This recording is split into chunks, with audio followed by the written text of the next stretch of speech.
یہ باتیں ہیں جو وہ جیلم کا گمراہ انجینئر یا یہ ڈاکٹر نالائق اس طرح کے کرنے والے ہیں اور اس کو تقدام پرستی کہہ رہے ہیں، اور ان بکوتروں کو پتہ نہیں کہ یہ عقیدہ تو صحابہ کا ہے جو آج اہل سنت کے عقیدے سے یا بریلویت سے مشہور ہے۔ السلام علیکم ورحمۃ اللہ وبرکاتہ۔ اعوذ باللہ من الشیطان الرجیم، بسم اللہ الرحمن الرحیم۔ الیس اللہ بکاف عبدا۔ جی ناظرین، آج ہم جس حوالہ سے گفتگو کرنے جا رہے ہیں وہ ہے، جیسا کہ آپ کو اس بات کا علم ہے کہ مرزا علی جنید حفظہ اللہ تعالیٰ کو غالباً 3 ویک یعنی 3 ہفتے ہو گئے ہیں، یعنی ان کو گرفتار کیے ہوئے۔ تو ناظرین، آپ کو اس بات کا بھی علم ہوگا کہ اب تمام مکتوب فکر کے جو مدرسے ہیں ان میں سے یعنی فتوے آ رہے ہیں یعنی مرزا علی جنید کے حق میں۔ تو ناظرین، یہاں پہ یہ بھی بتاتا چلوں، وہ جو انہوں نے کرسچن والی ویڈیو میں لفظ بولا تھا، خیر لفظ کے ساتھ تو ہمارا اختلاف ہو سکتا ہے، تو لیکن ناظرین یہاں پہ یہ بھی بتاتا چلوں کہ مرزا علی جنید کا آپ کو پتہ ہے کہ جو مین ان کا جو محاورہ ہوتا تھا یعنی ڈائلاگ ہوتا تھا وہ یہ ہوتا تھا کہ نبی پاک صلی اللہ علیہ وآلہ وسلم کے جیسا ہے ہی کوئی نہیں، آگے آپ کو پتہ ہے۔ تو اگلی بات ناظرین دیکھیں، آپ اس معاشرے کے اندر دیکھیں کہ ہر بندہ کہتا ہے جی میں نبی پاک صلی اللہ علیہ وآلہ وسلم کے ساتھ محبت کرتا ہوں، دعوے کرتے ہیں محبت کے، لیکن اگر ہم پہلے نمبر پہ جو مین ہے نماز ہے، نماز کی طرف دیکھیں تو نماز دیکھیں گے تو نبی پاک صلی اللہ علیہ وآلہ وسلم کے طریقہ کے مطابق نہیں آپ کو نظر آئے گی۔ محبت کے دعوے کرتے ہیں لیکن نبی پاک صلی اللہ علیہ وسلم کے طریقے میں نماز نہیں ہے۔ یہاں پہ ایک جملہ یہ بھی کہنا چلوں، اب پیر عبد القادر جیلانی رحمۃ اللہ علیہ، یہ بھی بات کہنا ضروری ہے، پیر عبد القادر جیلانی رحمۃ اللہ علیہ جو اللہ کے ولی ہیں، آپ کو پتہ ہے ان کے نام کے اوپر ہر مہینے کی 11 تاریخ کو یعنی 11ویں وغیرہ دی جاتی ہے، لوگ دیتے ہیں۔ تو ناظرین کیا یہ پیر عبد القادر جیلانی رحمۃ اللہ علیہ صرف 11ویں کھانے کے لیے، کھیرے کھانے کے لیے ہی ہے؟ پیر عبد القادر جیلانی رحمۃ اللہ کی کتاب آپ بنیاد تو طالبین کا مطالعہ کریں، وہ تو رفع الیدین کے ساتھ نماز پڑھتے تھے، ایسے نماز پڑھتے جیسے نبی پاک صلی اللہ علیہ وآلہ وسلم نے پڑھی۔ لیکن آج ناظرین ہم آپ کو گفتگو سنوانے جا رہے ہیں وہ یہ ہے کہ آپ کو پتہ ہے کہ ڈاکٹر اشرف جلالی نے جو مین رول کیا ہے نا اس کے اندر، یعنی یہ فتویٰ دے کر مرزا علی جنید کے اوپر، اسی والا سے آپ کو مین جو گفتگو سنوانے جا رہے ہیں یعنی کہ اس میں پورا ہاتھ اشرف جلالی کا ہے، تو وہ ہم گفتگو سنیں گے، تو مرزا علی جنید حفظہ اللہ تعالیٰ کی بھی گفتگو سنیں گے کہ انہوں نے ایسا کھیل یعنی کیوں کھیلا، ڈاکٹر اشرف نے ایسے باتیں کیوں کی۔ تو آئیے ناظرین مل کے ہم وہ ویڈیو دیکھتے ہیں، پھر انشاءاللہ ناظرین آگے ہم بھی گفتگو کریں گے۔ تو آئیے ناظرین مل کے گفتگو سنتے ہیں۔ ان کے جو الفاظ ہیں میں ورڈ بائی ورڈ آپ کو سنا دیتا ہوں، میں نے وہ نوٹ کیے ہوئے ہیں تاکہ کوئی غلطی نہ ہو جائے اس میں۔ اور صراحتاً انہوں نے جھوٹ باندھا، ایٹ لیسٹ مجھے اپنے بارے میں تو پتا ہے کہ یہ جھوٹ ہے، اور ہمارے دنیا بھر میں ملینز آف سٹوڈنٹ اس بات کے گواہ ہوں گے یہ جملے سننے کے بعد کہ انہوں نے صراحتاً میرے اوپر جھوٹ باندھا، اور اس جھوٹ باندھنے کی وجہ سے وہ خود بخود لعنت کے مستحق ہو گئے۔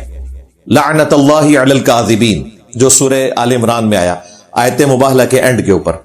ہم ان پہ لعنت نہیں بھیج رہے لیکن آٹومیٹکلی وہ مستحق ہو گئے جھوٹ باندھ کر۔ ان کے جملے کیا تھے؟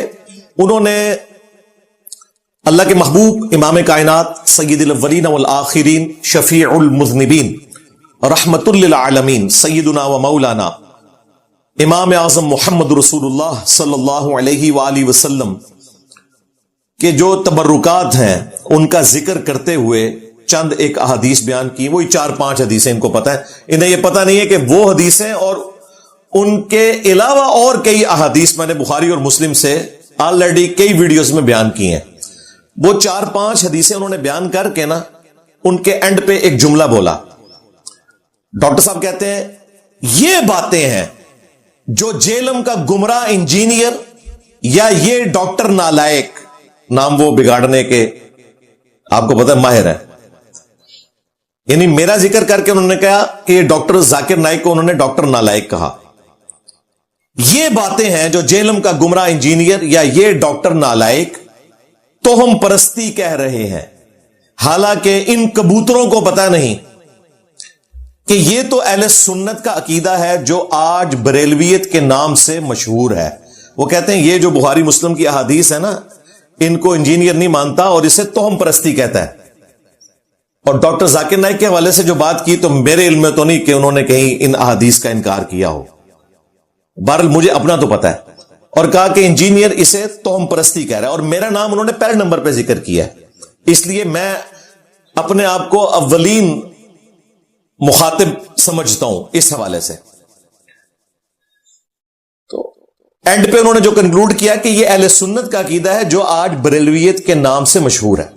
یہ باتیں ہیں جو وہ جیلم کا گمراہ انجینئر یا یہ ڈاکٹر نالائق اس طرح کے کرنے والے ہیں، اور اس کو توہم پرستی کہہ رہے ہیں، اور ان بکوتروں کو پتا نہیں کہ یہ عقیدہ تو صحابہ کا ہے جو آج اہل سنت کے عقیدے سے یا بریلویت سے مشہور ہے۔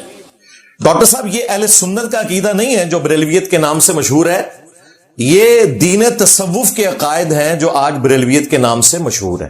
ہاں بالکل یہ ذہن میں رکھیے گا۔ اس کی وجہ یہ ہے کہ یہ اللہ کے محبوب صلی اللہ علیہ وآلہ وسلم کے جو تبرکات ہیں ان سے متعلق احادیث بیان کر کے آپ لوگوں نے ختم نبوت کے اوپر ڈاکہ مارا۔ صحابہ کرام علیہم رضوان نبی صلی اللہ علیہ وآلہ وسلم کے مبارک بالوں کا احترام کرتے تھے، اور تم لوگ اپنے باپا جانی جس کو امیر اہل سنت بنایا ہوا ہے، تم نے پورے اہل سنت کا امیر جو کہتا ہے کہ میں نے کسی مدرسے کا منہ نہیں دیکھا، اس کے پاس میٹرک تو دور کی بات پرائمری کی بھی ڈگری نہیں اسکول کی، اور وہ امیر اہل سنت ہے، ان کا بھی امیر ہے۔ باپا جانی کے منہ مبارک تمہارے دعوت اسلامی والے جن کے تم وکیل ہو اور فرنٹ مین ہو مولویوں کی کیٹیگری میں، وہ تقسیم کرواتے ہیں۔ تم لوگ ختم نبوت کے اوپر ڈاکہ مار رہے ہو، حدیثیں لیتے ہو بخاری مسلم سے منہ مبارک سے متعلق، اور منہ مبارک تقسیم کرتے ہو اپنے باپا جانی کے، عبد القادر جیلانی کے۔ کیا سیدنا ابو بکر، عمر، عثمان، علی رضی اللہ عنہم اجمعین وعلیہم السلام اجمعین نے کبھی اپنے بال لوگوں میں تبرکن تقسیم کیے؟ لہذا یہ کہنا کہ یہ وہ عقیدے ہیں جو اہل سنت کے ہیں جن کو بریلویت کہا جاتا ہے مشہور آج کے زمانے میں، یہ بالکل جھوٹ ہے۔ تم لوگوں نے اہل سنت کی احادیث میں سے اپنے بزرگ اور بابوں کا احترام ثابت کیا ہے۔ تم لوگوں نے اپنے بزرگوں کو پیغمبر کا درجہ دے دیا ہے بغیر نام لیے۔ غلام احمد قادیانی دجال نے تو شراب کو شراب کہہ کے پیا، یعنی اپنے آپ کو امتی نبی کہا، اور مردود بارگاہ ہو گیا۔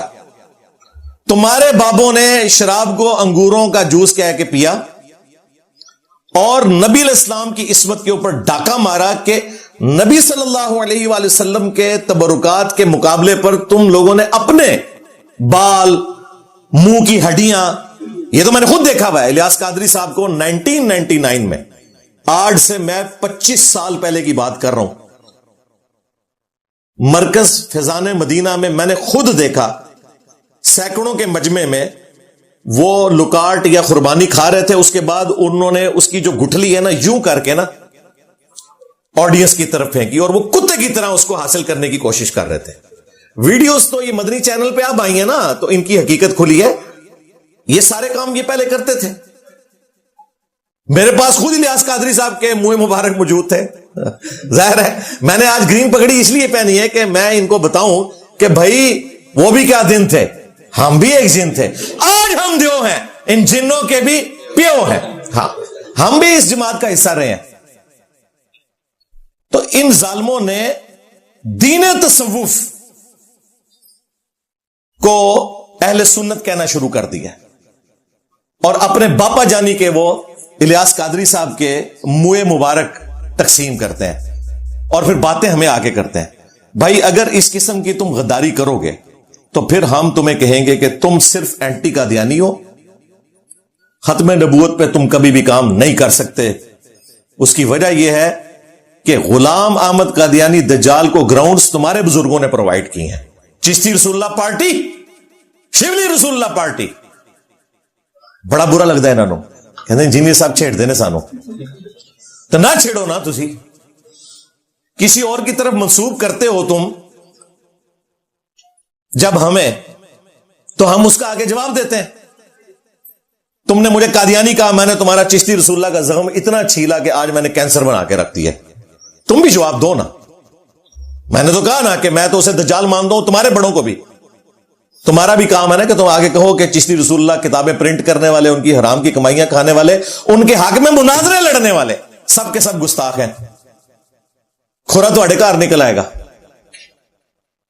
تو میں نے تو اپنی جان رکھی ہوئی ہے بھائی ہتھیلی کے اوپر. میں نے ان کا کوئی بابا نہیں چھوڑنا. جس نے ختم نبوت کے اوپر ڈاکہ مارا, میں انہوں اپنے علمی نیزے دی نوک تے لے لینا انشاءاللہ تعالی. میں نبی سا ہے ہی کوئی نہیں, تیرے بابے تے شاہ ہی کوئی نہیں. اے ایک نعرے کافی توڑے ہستے. خیر, یہ انہوں نے جو حربہ آزمایا اس لیے تاکہ اپنی عوام کے اندر نا مجھے ڈی فیم کرنے کی کوشش کریں. حالانکہ اس بندے کی علمی پیدائش سے بھی پہلے, علمی پیدائش تو ان کی آ کے 2014-15 میں ہونا شروع ہوئی ہے یوٹیوب کے اوپر, فیس بک کے اوپر. پہلے تو یہ جلسے جلوسوں میں ہی ہوتے تھے, اور الحمدللہ ہماری ویڈیوز 2008 سے ریکارڈ ہو رہی ہیں. میری ایک ویڈیو میں نہیں, دو میں نہیں, درجنوں ویڈیوز میں میں نے اللہ کے محبوب صلی اللہ علیہ وآلہ وسلم کے جو مبارک تبرکات ہیں ان سے متعلق احادیث نہ صرف بیان کی ہیں بلکہ عقیدے کے طور پر بیان کیا ہے. لہذا ڈاکٹر اشرف آصف جلالی صاحب کا میرے اوپر یہ تہمت لگانا کہ میں نبی صلی اللہ علیہ وآلہ وسلم کے تبرکات کو, ان سے فیض حاصل کرنے کو تہم پرستی کہتا ہوں, تو یہ سیدھا سیدھا سمجھ لیں انہوں نے میرے اوپر ایک قسم کا گستاخی کا ہی فتویٰ لگا دیا. اس کے اوپر میں ان کے اوپر توبہ پیش کرتا ہوں, کیونکہ انہوں نے جھوٹ بولا ہے اور اس جھوٹ کے ذریعے انہوں نے مجھے ڈی فیم کرنے کی کوشش کی ہے, بلکہ میری لائف کو ورنیبل کرنے کی کوشش کی ہے. کیونکہ یہ جس پبلک میں بیٹھ کے اس قسم کی باتیں کرتے ہیں نا, اس پبلک میں سے پھر وہ بندے اٹھتے ہیں جو لوگوں کو گستاخ رسول کہہ کے پھڑکا دیتے ہیں. مجھے تو خیر ان کی پرواہ نہیں ہے, میں تو ان سارے لوگوں کو ایک جعلی عشق کے اوپر مبنی مانتا ہوں. یہ تو عشق بابا ہے ان کا. ہاں, انہوں نے آج تک کبھی بھی لاہور میں ان بک شاپس کے باہر کبھی دھرنا نہیں دیا جدھر سے چشتی رسول اللہ والی کتابیں پرنٹ ہو رہی ہیں. یہ صرف اینٹی قادیانی ہے. ختم نبوت کے رائٹ صرف ہمارے پاس ہے اللہ کے فضل سے. اور یہ میں ایک تفنن کے طور پہ بات کر رہا ہوں, اس کا یہ مطلب نہیں ہے کہ کوئی اور بات نہیں کر سکتا. ضرور کریں بات, لیکن دو نمبری نہیں کرنی. یہ نہ ہو کہ ساڈا کتا کتا تے تہاڈا کتا ٹومی, ایک کام نہیں ہونا چاہیے تھا. سارے کتے کتے ہی ہونے چاہیے نے. یہ نہیں ہے کہ غلام احمد قادیانی دجال جو ہے وہ اگر دعوے نبوت کرے تو اسے آپ جو ہے وہ کتا کہیں, اور آپ کے بابے اپنے ناموں کے کلمے پڑھائے تو وہ ٹومی ہو جائے. اس سارے ٹومی میں مار چھڑنا ہے انشاءاللہ تعالی. میرا نبی سا ہے ہی کوئی نہیں, تیرے ٹومی تھے شاہ ہی کوئی نہیں. ابھی آمد ہوئی ہے, کیا کروں.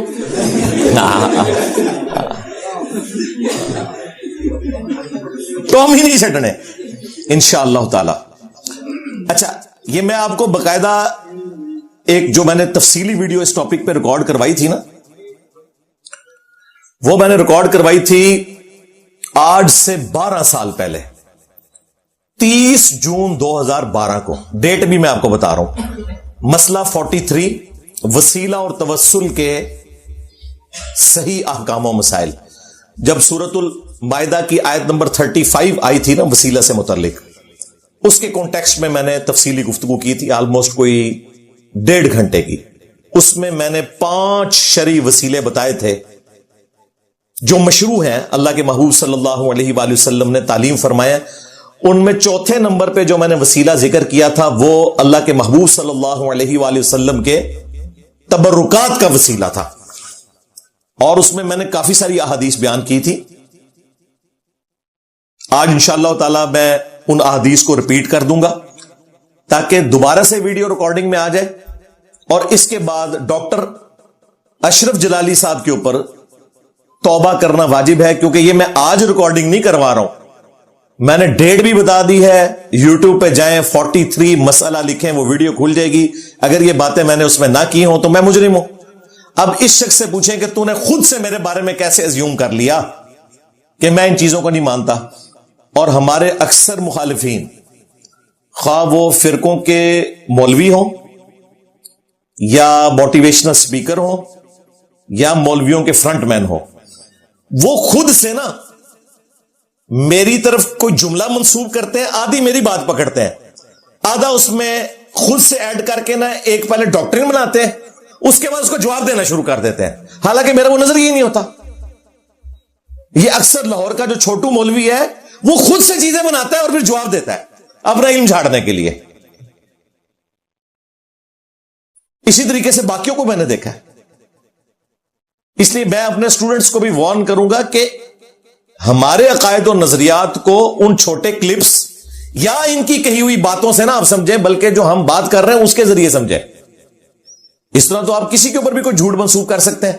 اب یہ اتنا ذمہ دار شخص ہے ڈاکٹر اشرف آصف جلالی، اسے وہ امام جلالی کہتے ہیں، جس طرح امام احمد بریلوی تو اگلا نمبر اسی کا لگایا ہوا انہوں نے، بیچ میں ایک شاہ احمد نورانی صاحب۔ علمی طور پہ اس وقت فرنٹ پہ فیس مفتی منیب الرحمان صاحب کے بعد پاکستان میں انہی کا ہے،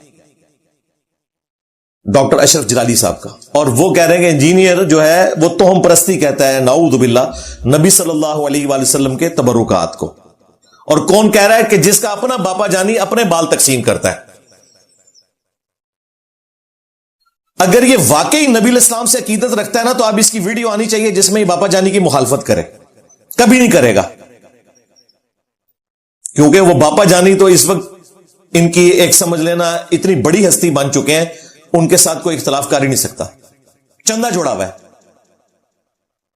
اگر یہ واقعی مخلص ہوا تو یہ رد کرے گا، اور جو اس نے میرے اوپر جھوٹا الزام لگایا اس سے معافی بھی مانگے گا، ادروائز میں یہ کہوں گا کہ یہ جان بوجھ کے حرکت کرتے ہیں۔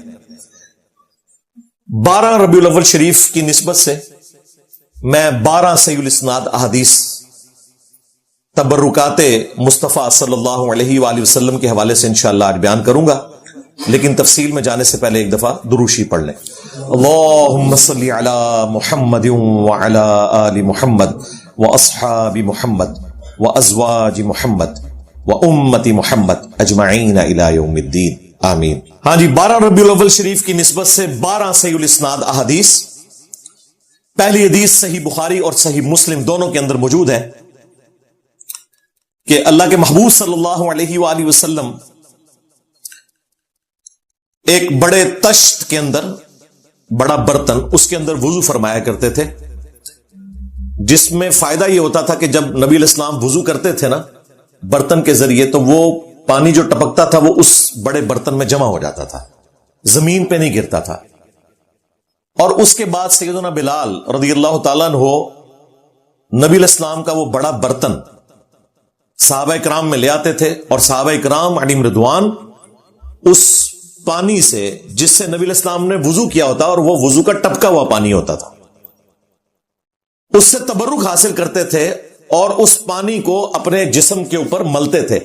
حتیٰ کہ بخاری مسلم کے الفاظ ہیں کہ اگر کسی صحابی کو وہ پانی نہ ملتا تو وہ دوسرے صحابی جس نے وہ پانی ملا ہوتا تھا اس کی تری سے اپنا ہاتھ مل کے اپنے جسم کے اوپر ملتے تھے، الحمدللہ۔ لیکن ان لوگوں نے یہ پروٹوکول اپنے بابوں کو دیے ہوئے۔ ڈاکٹر طاہر القادری صاحب 2014 کے دھرنوں میں انہوں نے اپنا پسینہ پونچھ پونچھ کے ٹیشو پیپر کے ذریعے اپنے آڈینس میں تقسیم کیا تھا، ویڈیوز موجود ہیں۔ اس وقت تو ہماری اسٹیبلشمنٹ جو ہے نا وہ ان کی تو آنکھیں اندھی ہوئی تھی نا اس بندے کی محبت میں، تو وہ ہر ٹائم جو ہے نا وہ تمام چینلز جو ہے وہ لانچ ہوئے ہوتے تھے کہ دکھاؤ یہ کیا کر رہے ہیں، تو یہ تماشے بھی ساتھ میں رپورٹ ہوتے تھے۔ ہمیں اختلاف دین تصوف سے ہے کہ یہ حدیثیں لیتے ہیں نبی صلی اللہ علیہ وآلہ وسلم سے متعلق اور فٹ اپنے بابے کرنے شروع کر دیتے ہیں، اور پھر وہ یہ نہیں دیکھتے کہ وہ بابا 500 سال پرانا ہے یا آج کا بابا ہے۔ ہم تو کہتے ہیں 1400 سال پرانا بھی کو بابا ہو وہ بھی فٹ نہیں ہوگا۔ جو پروٹوکول رسول اللہ کا ہے صلی اللہ علیہ وآلہ وسلم وہ کسی اور شخص کو نہیں مل سکتا۔ یہ بھی ختم نبوت کے اوپر ڈاکہ ہے ڈاکٹر اشرف جلالی صاحب جو تمہارے بابے مار رہے ہیں۔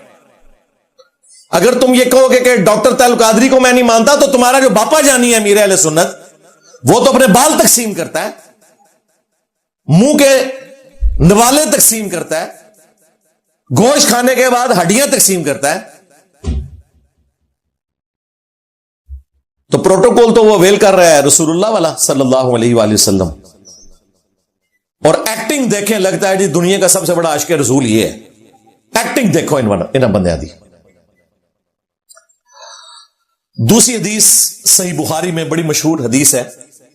صلح حدیبیہ کے موقع کے اوپر جب سہیل ابن عمر مشرکین عرب کی طرف سے آئے, بعد میں خیر وہ مسلمان ہو گئے, اور ان کے ساتھ عروہ ابن مسعود تھے, وہ بھی بعد میں مسلمان ہو گئے رضی اللہ عنہما وعلیہم السلام.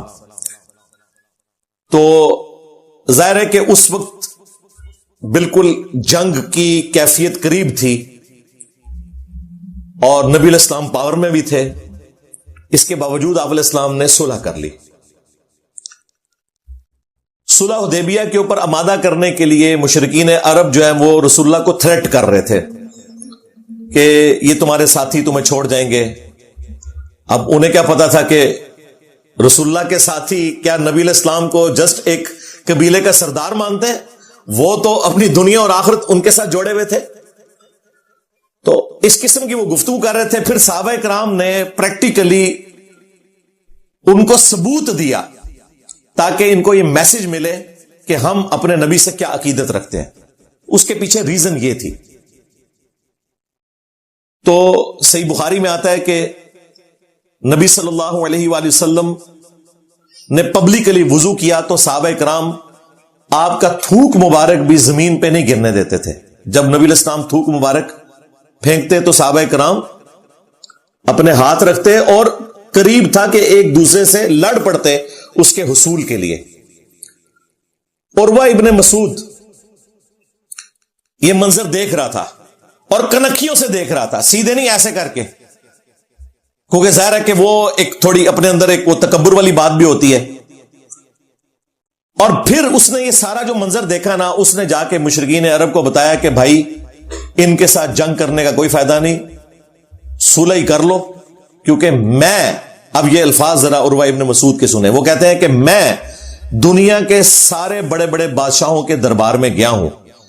میں کیسر کے دربار میں بھی گیا, رومن امپائر کا ہیڈ. میں کسرا کے دربار میں بھی گیا, پرشین امپائر کا ہیڈ, دونوں سپر پاورز. میں نجاشی کے دربار میں بھی گیا, لیکن میں نے کسی بھی دربار میں درباریوں کو اپنے بادشاہ کی وہ رسپیکٹ کرتے ہوئے نہیں دیکھا جو رسول اللہ کے ساتھی ان کی رسپیکٹ کرتے ہیں صلی اللہ علیہ وآلہ وسلم. اللہ کی قسم جب وہ وضو کرتے ہیں تو وہ ان کا تھوک مبارک بھی زمین پہ گرنے نہیں دیتے, بلکہ اپنے ہاتھوں پر لیتے ہیں اور اپنے جسم پہ ملتے ہیں. وضو کا پانی نیچے زمین پر گرنے نہیں دیتے, اپنے ہاتھوں پر لیتے ہیں اور اپنے جسم پہ ملتے ہیں, اور اگر کسی کو نہ ملے تو وہ دوسرے سے اس کی تراوٹ لے کے اپنے جسم کے اوپر ملتا ہے. اور اللہ کی قسم جب وہ کوئی حکم دیتے ہیں تو وہ فوراً آپ صلی اللہ علیہ وآلہ وسلم کے حکم کو بجا لاتے ہیں. اور اللہ کی قسم وہ اپنے پیغمبر کی ایسی تعظیم کرتے ہیں کہ وہ نگاہ اٹھا کر بھی ان کی طرف نہیں دیکھتے. یہ آپ کو پتا, یہ بڑی حیران کن بات میں آپ کو بتا رہا ہوں. یہاں تو لوگ کہتے ہیں ہم ہر وقت حضور کو دیکھتے رہتے. صحابہ کرام نبی علیہ السلام کی طرف ٹک ٹکی باندھ کے نہیں دیکھا کرتے تھے, دیکھ ہی نہیں سکتے تھے, تاب ہی نہیں لا سکتے تھے, اور احترام بھی کرتے تھے, ہمیشہ نظریں جھکا کے بیٹھتے تھے. اور یہ عروہ نے دیکھا تو پھر اس نے مشرکین عرب کو کہا کہ تم اس شخص کے خون کے پیاسے ہو کہ جس کے اصحاب جو ہے اس کا وضو کا پانی نیچے نہیں گرنے دیتے, وہ اسے نقصان پہنچانے دیں گے, تو بہتر یہ کہ صلح کر لو. اور پھر صلح حدیبیہ ہوگی. تیسری حدیث صحیح مسلم میں ہے. انس بن مالک کہتے ہیں کہ نبی صلی اللہ علیہ وآلہ وسلم جب فجر کی نماز پڑھ کر فارغ ہوتے تو اہل مدینہ اپنے غلاموں کو, خادموں کو مسجد میں بھیج دیتے پانی کے برتن دے کر.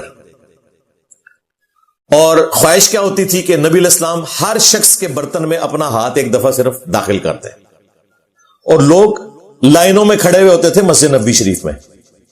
نبی علیہ السلام ایک ایک برتن میں اپنا ہاتھ داخل کرتے جاتے, اور انس ابن مالک کہتے ہیں کہ نبی علیہ السلام کا اخلاق ایسا تھا کہ سخت سردیوں میں جب پانی کو ہاتھ لگانا بھی مشکل ہوتا تھا، نبی علیہ السلام سردیوں میں بھی ان تمام برتنوں میں اپنا ہاتھ ڈالا کرتے تھے، یعنی آپ کی شفقت تھی۔ لوگ ٹھنڈے پانی سے وضو کرتے ہوئے تردد کا شکار ہوتے ہیں، اور یہ تو کوئی کام بھی کرنے والا نہیں تھا، لیکن نبی علیہ السلام اپنے غلاموں کا اتنا خیال رکھتے تھے کہ سردیوں میں بھی اگر 100 بندے برتن لے کے کھڑے ہیں تو 100 کے 100 برتنوں میں آپ ذرا امیجن کریں ہاتھ ڈالا کرتے تھے تاکہ ان کو برکت ملے۔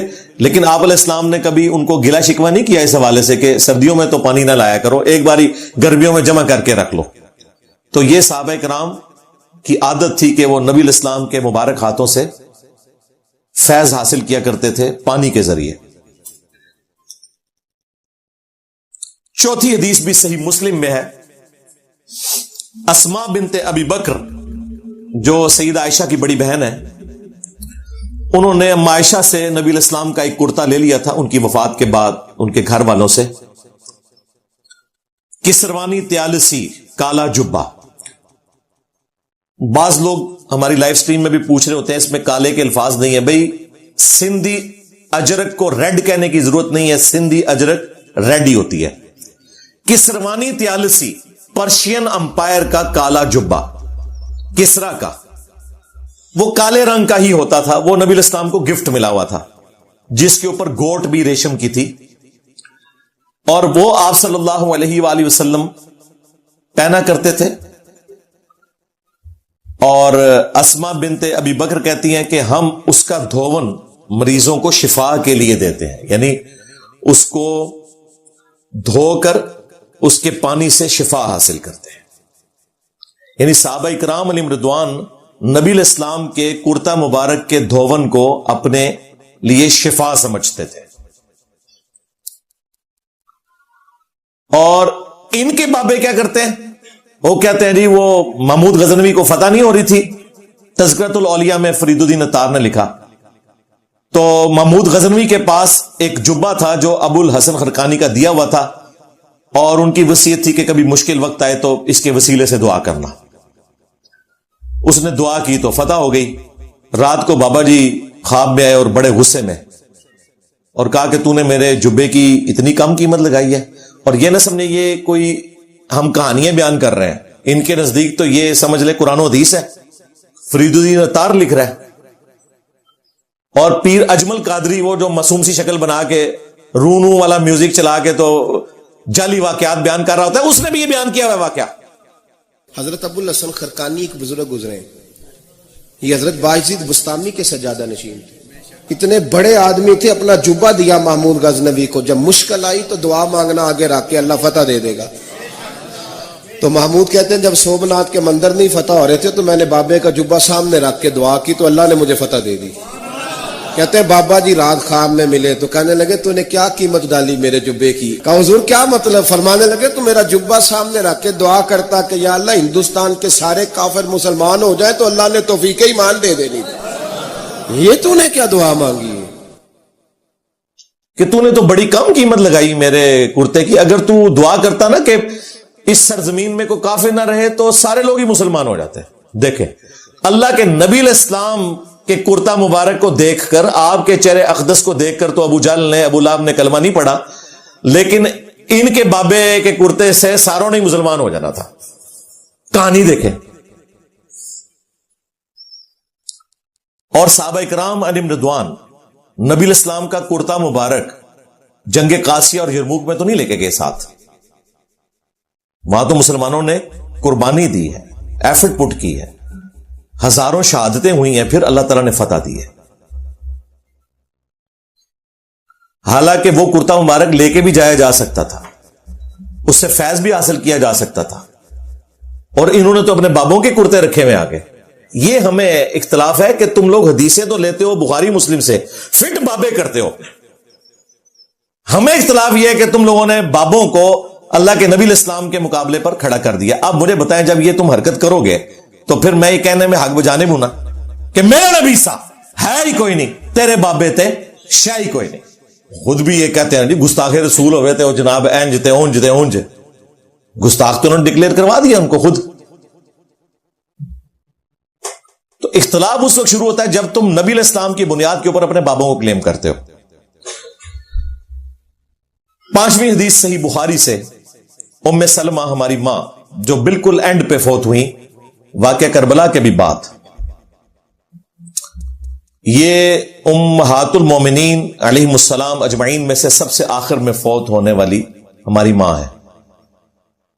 ان کے پاس نبی علیہ السلام کے چند بال مبارک تھے جو انہوں نے چاندی کی ایک ڈبیا میں سنبھال کے رکھے ہوئے تھے، اور اہل علاقہ میں سے اگر کوئی بیمار ہو جاتا یا کسی کو نظر لگ جاتی تو وہ اپنا پانی کا برتن بھیجتا، تو سیدہ ام سلمہ سلام اللہ علیہا وہ بال مبارک نکال کے اس میں وہ گھول دیتی اور لوگ جب اسے پیتے تو شفا ہو جاتی. یہ نبی علیہ السلام کے بال مبارک کی بات کر رہا ہوں.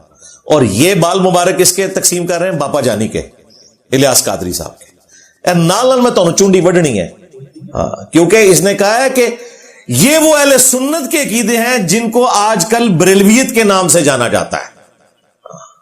بریلویت اہل سنت نہیں ہے، بریلویت دین تصوف ہے. اہل سنت یہ ہے جو ہم بیان کر رہے ہیں.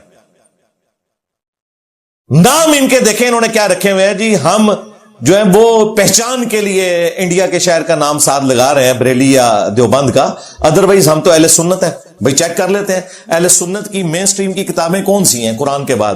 بخاری اور مسلم. بخاری مسلم کھول کے دیکھ لیتے ہیں کون جو ہے وہ اس طریقے پہ نماز پڑھ رہا ہے جو بخاری مسلم میں لکھا ہوا ہے، یعنی کہ رکوع میں جاتے وقت اور رکوع سے اٹھتے وقت رفع الیدین کرنا. اور کون قادیانیوں کے طریقے پہ نماز پڑھ رہا ہے جی؟ حنفی بریلوی، حنفی دیوبندی، حنفی قادیانی. قادیانی فقہ میں حنفی ہے اور بغیر رفع الیدین کے نماز پڑھتے ہیں. تمہاری نماز قادیانیوں والی ہے، اپنے آپ کو سنی کہتے ہو، نام بیچ رہے ہو اہل سنت کا.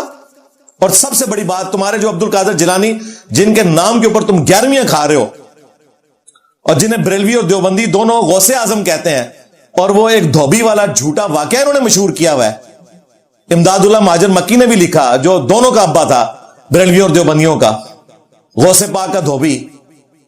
ان کے نام کی جو 11ویں کھا رہے ہو اور ان کا جو نام بیچ رہے ہو، غوث پاک نے اور ہمارے شیخ عبد القادر جیلانی نے غنیت الطالبین میں نماز کا طریقہ وہی لکھا ہے جو بخاری مسلم میں ہے، رکوع میں جاتے وقت اور رکوع سے اٹھتے وقت رفع الیدین کرنا. بس اب آپ نے ان سے پوچھنا ہے کہ سنی کہاں سے ہو؟ نماز تو تمہاری قادیانیوں والی ہے، سنی والی تو نماز ہی نہیں ہے.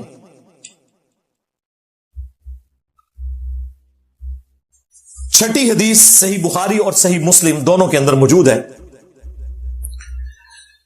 کہ اللہ کے محبوب صلی اللہ علیہ وآلہ وسلم نے حجۃ الوداع کے موقع پر جب حلق کروایا، یعنی اپنے سر کے بال منڈوائے، تو آپ نے اپنے مبارک بال سیدنا ابو طلحہ کو دیے جو حضرت انس بن مالک کے باپ لگتے تھے، کیونکہ ان کی والدہ کے ساتھ انہوں نے نکاح کر لیا ہوا تھا، ام سلیم کے ساتھ. ابو طلحہ کو دیے اور کہا کہ ان کو صحابہ کرام میں تبرکن تقسیم کر دو. اسی وجہ سے یہ بال مبارک پھر آگے چلے ہیں. لیکن وثوق کے ساتھ آج کسی کے پاس کوئی بال ہے، ہم کہہ نہیں سکتے کہ یہ نبی علیہ السلام کے بال مبارک ہیں. May be may not be, انکار بھی نہیں کریں گے.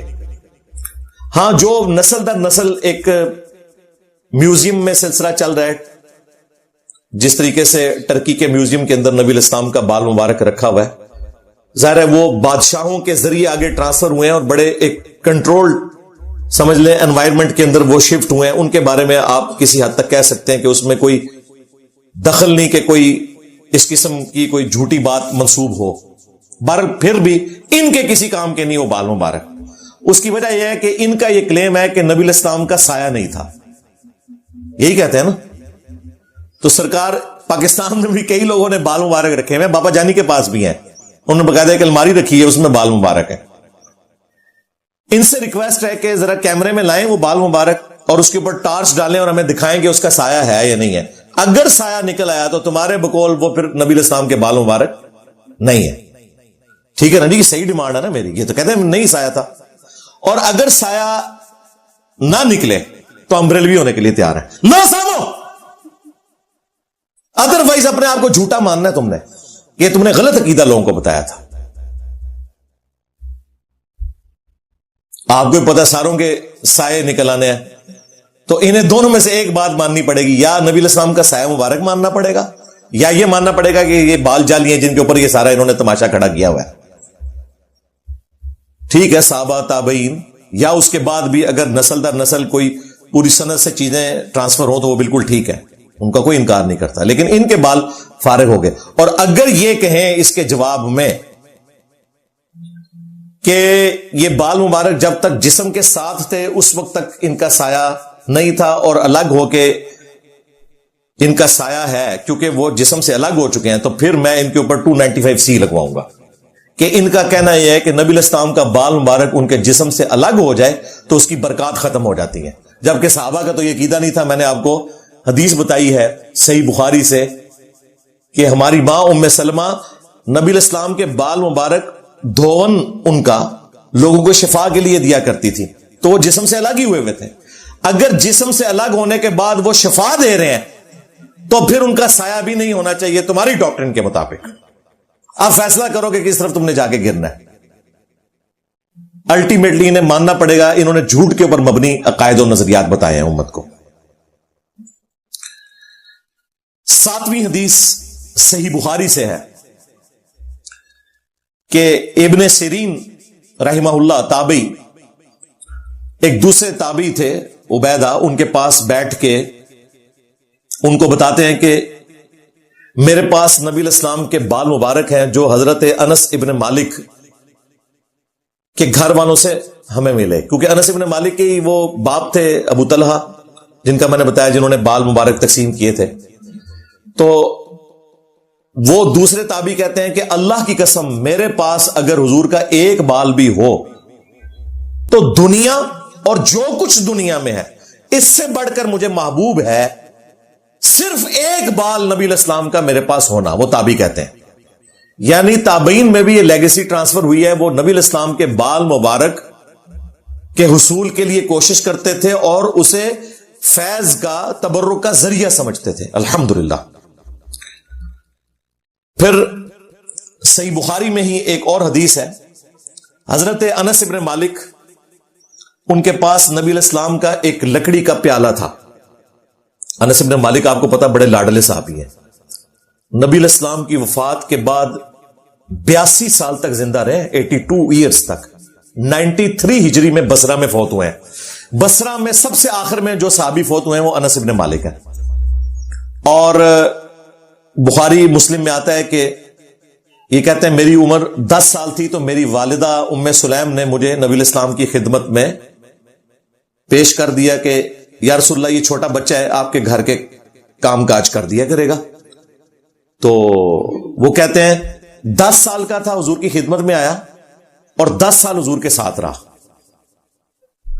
اور ساتھ کیا وضو کروایا کرتے تھے، گھر کا سودا سلف لانا، تھوڑا بہت جو کام نبی علیہ السلام سپرد کرتے تھے وہ کرتے تھے۔ آپ سمجھ لیں ان کے گھر کے ایک اہل البیت کی حیثیت سے تھے انس ابن مالک۔ اور کہتے ہیں کہ میں 10 سال نبی علیہ السلام کو وضو کرواتا رہا، آپ کے ساتھ رہا، آپ کے گھر کے کام کاج کیے میں نے۔ نبی علیہ السلام مجھے کام کے لیے گھر سے باہر بھیجتے تھے تو میں تو چھوٹا بچہ تھا، اب 10 سال کا بچہ، تو کہتے ہیں میں بچوں میں کھیلنا شروع کر دیتا اور وہ کام ہی بھول جاتا۔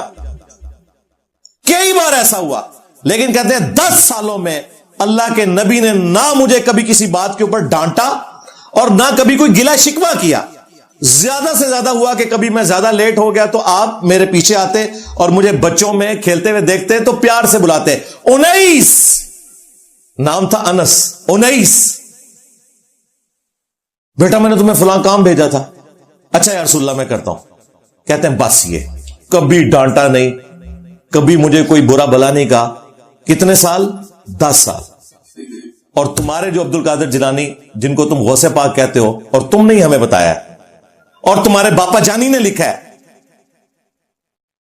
بلکہ ایک چھوٹو مولوی تمہارا جو ہے فرنٹ مین وہ ویڈیو میں بیان کر رہا ہے کہ عبد القادر جیلانی کے مرید نے ایک دفعہ وہ لوٹے کی ٹوٹی جو ہے وہ قبلہ رخ رکھنا بھول گیا تو نگاہ مار کے مرید کو جلا کے راکھ کر دیا۔ شیخ عبد القادر جیلانی کو کچھ لوگ ملنے کے لیے آئے تو جب ان کے پاس پہنچے تو ان کا ایک جو غلام تھا اس نے لوٹا جو رکھا تو لوٹے کی ٹوٹی قبلہ کی طرف نہیں کی. تو شیخ عبد القادر جیلانی غوث پاک سرکار رضی اللہ تعالیٰ عنہ کو اس پر ملال ہوا, تو آپ نے جلال سے اس کی طرف دیکھا تو وہ آپ کی نگاہ کی تاب نہ لاتے ہوئے جاں بحق ہو گیا. اندازہ کریں تو بابا ہوئے نا 302 لگ دیجئے ہو دیتے, قتل ناحق کیا, اور یہ دنیا کی سزا ہے, آخرت میں ہمیشہ کی جہنم ہے قتل ناحق کے لیے مؤمن کے. سورۃ النساء پڑھ کے دیکھ لیں.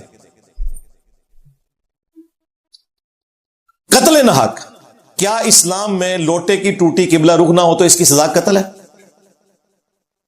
کہتے ہیں نہیں وہ قتل کے ارادے سے نہیں کیا تھا. اچھا جی تھوڑے بزرگوں تو سب کچھ پتا ہوتا ہے کہ آگے کیا ہونے والا ہے. یہ ہالی ووڈ کی فلمیں جو آپ کو نظر آتی ہیں نگاہ مار کے وہ شوائیں نکالتے ہیں, یہ انہوں نے ان کے بابوں سے ہی لیے ہوئے سارے واقعات. اور بابے صرف نگاہیں مار کے نا, صرف نگاہیں مار کے مرید جلاتے تھے. آج تک کسی بابے نے یوٹیوب کے اوپر جو رسول اللہ کی شان میں گستاخانہ ویڈیوز ہیں نا وہ نگاہ مار کے ڈیلیٹ نہیں کی. وہ بابا خادم رضوی صاحب کہتے تھے نا کہ جی امام مالک فرماندے نے امت مر جائے کہ نبی دی گستاخیاں ہو رہی ہیں اور امت کچھ نہیں کر. امام مالک فرمانے سے پھر امت زندہ کیوں ہے؟ پھر مر جائے ساری, پھر مر جائے ساری. پوری عالم اسلام اس وقت یا تو مر جائے, یا تو مر جائے سارا عالم اسلام, یا پھر حضور کی عزت پر پہرا دے. بس دو باتوں میں سے ایک بات ہے, بس یا سارا اکٹھا ہو کے مر جائے تو یا پھر فرانس کو جواب دے. میں کہا بابیا رک جا, تیرے بابے مر جان, پہلے غوث کتب ابدال مر جان, تیرے سارے ٹومی مر جان. کیا انہوں نے اپنے نبی کا کلمہ نہیں پڑھا ہوا؟ ان کا کام نہیں تھا کہ گستاخیاں ہو رہی ہیں تو وہ ڈیلیٹ کرتے؟ اگر تم کہہ رہے ہو کہ امام مالک کہہ رہے ہیں کہ امت مر جائے کہ نبی کی گستاخیاں ہو رہی ہیں اور وہ روک نہیں رہے, تو پہلے وہ بابے کیوں نہیں مر جاتے جو کل تک نگاہیں مار کے اپنے مریدی جلاتے تھے؟ وہ کدھر مر گئے؟ اس کا مطلب ہے کہانی سی سب.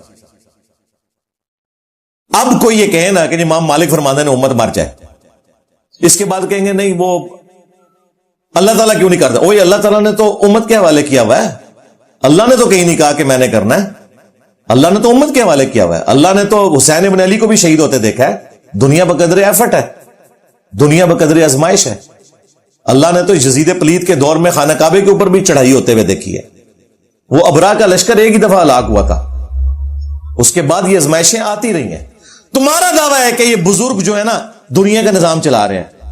وہ کوکب نورانی صاحب کہتے ہیں نا ایک تو پاکستان کے وہ وزیر اعظم ہیں جن کو آپ جانتے ہیں, اور ایک پاکستان کی پارلیمنٹ کے روحانی وزیر اعظم ہیں. اسلامی جمہوریہ پاکستان اس وطن میں ایک تو ہے ملکی حکمران جو بدلتے رہتے ہیں, مگر اس ملک کے روحانی تاجدار اصل بادشاہ میرے داتا صاحب رحمت اللہ تعالی علیہ حضرت سیدنا علی بن عثمان حجویری المعروف سیدنا داتا گنج بخش رضی اللہ تعالی. اور یہ اشرف جلالی بھی کہتے ہیں یہ روحانی وزیر اعظم جو ہیں وہ علی حجویری صاحب ہیں. سیدنا داتا گنج بخش حجویری رحمت اللہ علیہ, جو انہوں نے کشف الموجود میں اپنا لکھا, سنی بھی ہیں حنفی بھی ہیں, وہ روحانیت کی پارلیمنٹ کے وزیر اعظم.